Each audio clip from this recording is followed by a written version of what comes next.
Je vais vous présenter ensuite une délibération que Madame Boucher aurait pu présenter, mais j'ai souhaité le faire parce que c'est le résultat d'une discussion, d'une négociation importante qui montre que à la ville, voilà, le dialogue social existe et qu'il est fructueux et qu'on peut arriver avec les organisations syndicales à des accords, même quand le thème n'est pas facile.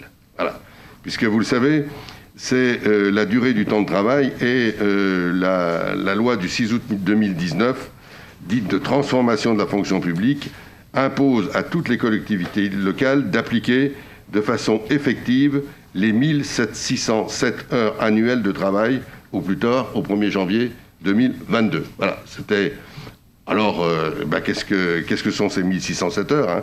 Pour ceux qui sont dans la fonction publique, on connaît ça depuis longtemps. C'est simplement qu'on a 228 jours travaillés par an, si on enlève les week-ends, les 8 jours fériés et les 25 jours de congés annuels. Donc 228 jours travaillés par an qu'on multiplie par 7 heures, ce qui fait 1596 heures qui sont arrondies à 1600, auxquelles on ajoute la journée de solidarité de 7 heures, et ça nous fait 1607 heures à mettre en place.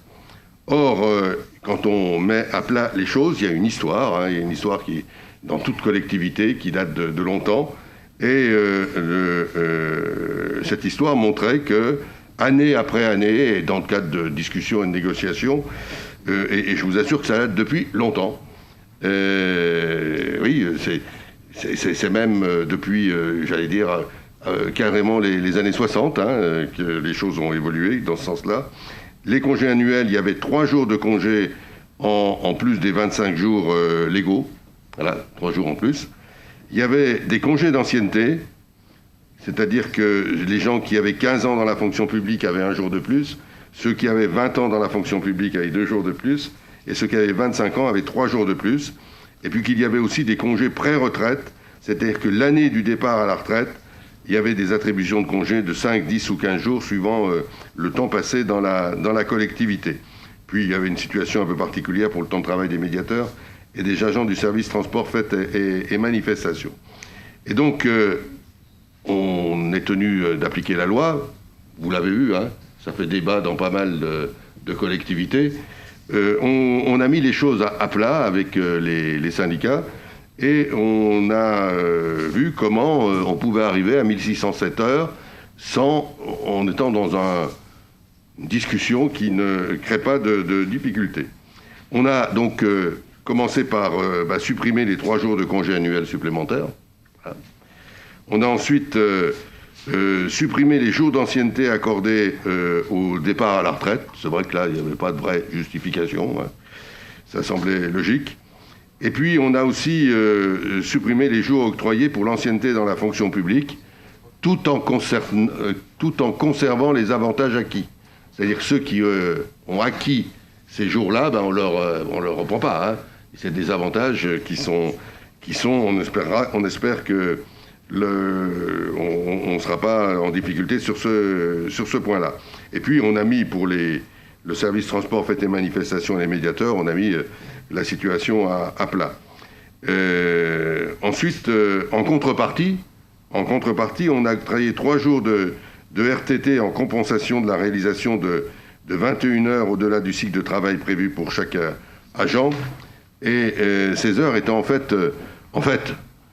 chaque agent qui pointe, les agents qui sont soumis à ce règle-là, vont travailler 1h37 minutes de plus pour chaque cycle de 4 semaines. Voilà.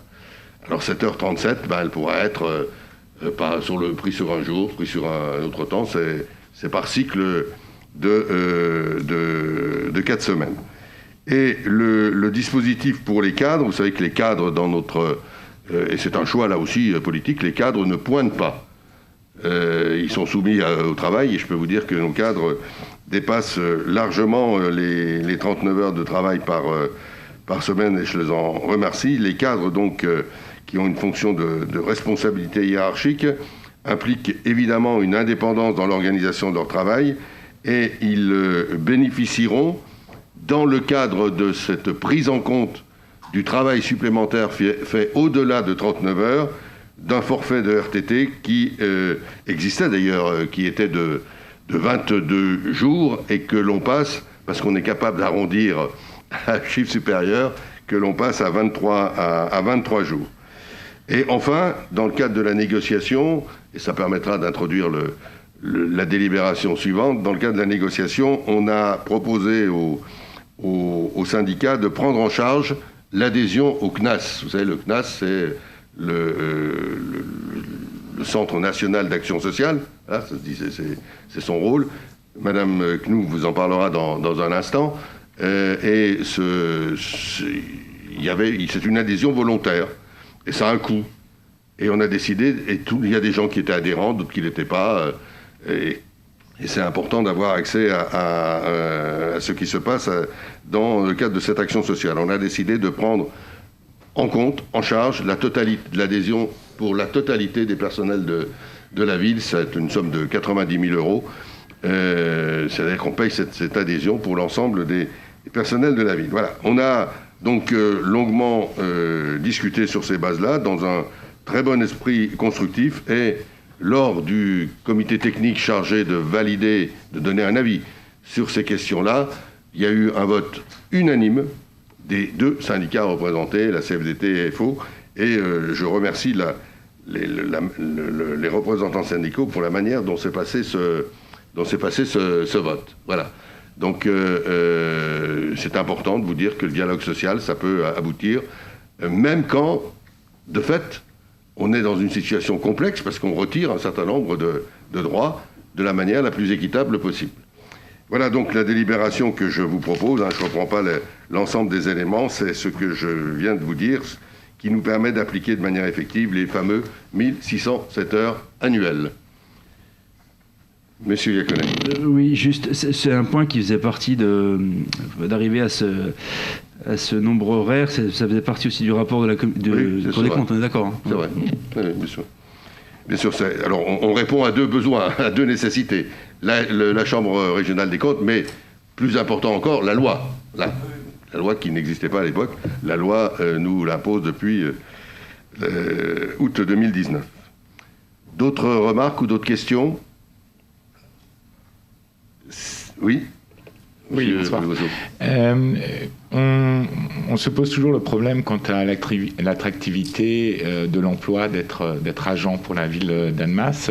Quelles sont les pistes de travail pour rendre justement l'emploi des agents bien plus attractif sur la ville ? D'abord, c'est la qualité des projets portés par la ville, je vous réponds. Ils sont formidables. C'est formidable, voilà. Non, c'est vrai, c'est l'ambiance de travail, je crois que c'est reconnu, c'est le cadre de vie général et le fonctionnement hiérarchique de la ville, mais c'est aussi un certain nombre d'avantages, et en particulier, nous avons un régime que nous avons voté ici, à l'unanimité d'ailleurs, le RIF 7, un régime indemnitaire, qui est légal, qui respecte la loi et qui est un des plus favorables, au moins quand on compare avec les collectivités du département. C'est aussi donc le point. Mais autrement, on a peu.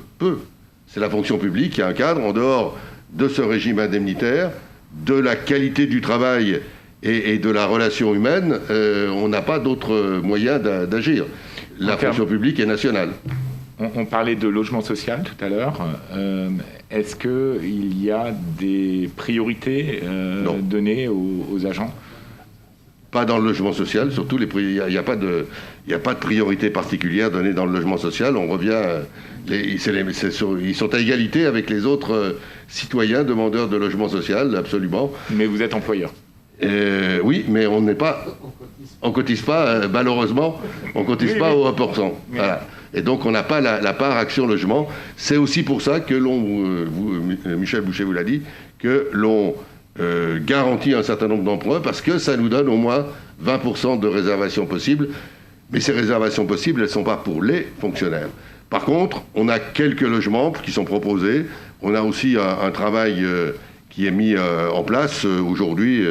Vous savez que j'ai eu l'occasion de le dire souvent, on essaie de travailler à la fois avec les trois fonctions publiques et avec le préfet. Il y a des choses qui sont en cours pour répondre à ces besoins de logement.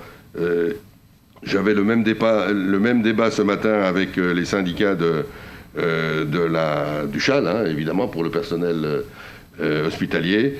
Vous savez les difficultés pour la police, les jeunes policiers qui arrivent. On peut trouver d'autres exemples. Voilà. Le logement est une problématique, mais il n'y a pas de droit particulier, légal, hein, régulier, hein, sur le logement social. On ne peut pas imposer, nous, dire voilà, il est agent de la ville, il doit avoir ce logement social. C'est pas possible. Et j'allais dire heureusement, parce qu'alors, que dirait à juste titre M. Djadel en disant mais on met quelqu'un alors qu'il n'est même pas, il est annemassien depuis 15 jours parce qu'il vient d'arriver employé à la ville. Voilà. C'est la mise à plat et pour tout le monde. Mais c'est vrai qu'on a peu de leviers. Le RIF7 est un bon levier quand même. Est-ce qu'il y a d'autres questions ou remarques? Eh bien, je vous propose d'adopter cette délibération sur le temps de travail. Est-ce qu'il y a des votes contre? Est-ce qu'il y a des abstentions? Merci. Merci beaucoup pour cette unanimité et merci encore une fois, au personnel pour le travail que l'on a pu mener ensemble.